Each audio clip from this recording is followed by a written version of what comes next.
what happens to old plastic boats when they're no longer seaworthy. Fiberglass is an amazing material for building boats. It's strong and seems to last forever, but this presents a serious problem when they reach the end of their life. You can't just leave them to rot, although many do seem to be doing just that. Steve from Clean Ocean Sailing has joined us to explain exactly what the issues are and what can be done to solve the problem. We sail, row and paddle around the Cornish coast, picking up plastics that have washed up on our beautiful beaches here.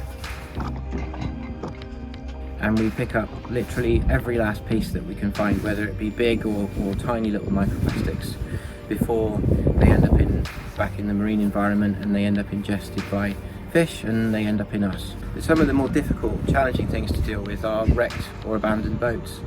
Sometimes a boat will break its mooring in a storm and end up washed up on the rocks, smashed to pieces, so sometimes we have to deal with things like that. And other times, and more likely, they just reach their end of life and their owners can no longer afford, or it's not financially viable to keep them going.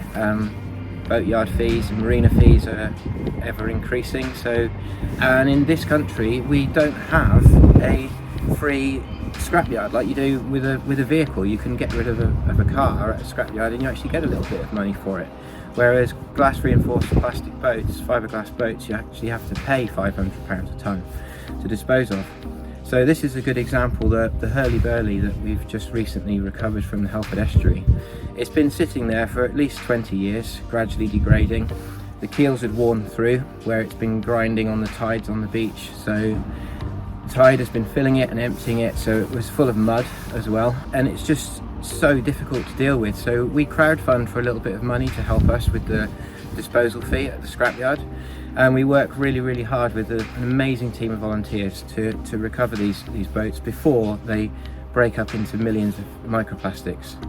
The trouble with leaving a fiberglass boat in the marine environment is that it will leach oils and fuels from the engine and the fuel tanks, but over time it will also leach chemicals from the paints and the resins used, and over a lot of time it will actually break up into microplastics. And there's been some recent studies to prove that little pieces of glass from the glass reinforced plastic are actually being shown and filmed under a microscope in plankton, and then obviously that's then in the food chain forever.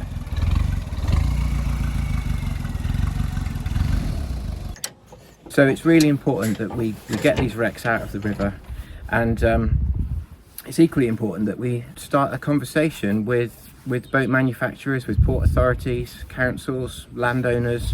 So we work with all these authorities and agencies to try to come up with, I don't know, maybe something similar to the French system, where in France and most of Europe there's a tax on the manufacture of the boat, and then there's a registration fee that the owner must pay throughout the lifetime of the boat, so that there's a pot of money put aside to deal with the cost of the scrappage at the end of the boat's life.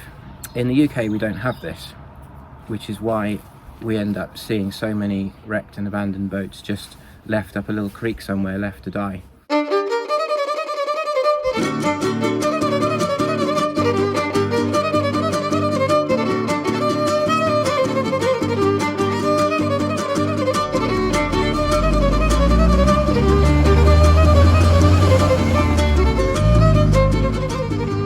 My poor old van Cecil here, as rusty as he is, he's stronger than he looks, and he works very hard. He's got a winch on the front here to pull the wrecks out of the creek onto the trailer.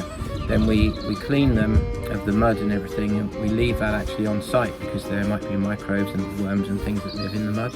And then the rest of the boat is transported to Truro, as our nearest recycling centre, where I go on the weighbridge and I have to pay £500 a tonne to dispose of them. And I'd really like to ask everyone, if they are out walking their dog or walking the coast path or wherever you happen to be, if you see a boat that appears to be wrecked or abandoned, please head over to wreckfree.org. There's simple instructions there. You can upload a photo, a location would be essential really, and a brief description. There's some multiple choice questions to answer so we get an idea.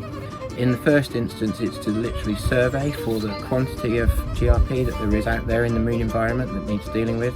but it's also so that we can then crowdfund to deal with these boats and to try to responsibly dispose of them before they end up as microplastics in the ocean. To find out more and to become a patron, you can visit www.cleanoceansailing.com. They are crowdfunding to remove more and more wrecks, so any bit of support you can offer will go a long way. All the details are in the description below. Steve will also be talking about this issue at the Maritime Museum at the end of the month. Please do let us know your thoughts and ideas in the comments section. Is it a problem where you sail? Together, I'm sure we can make a difference and minimise the damage these old plastic boats are causing.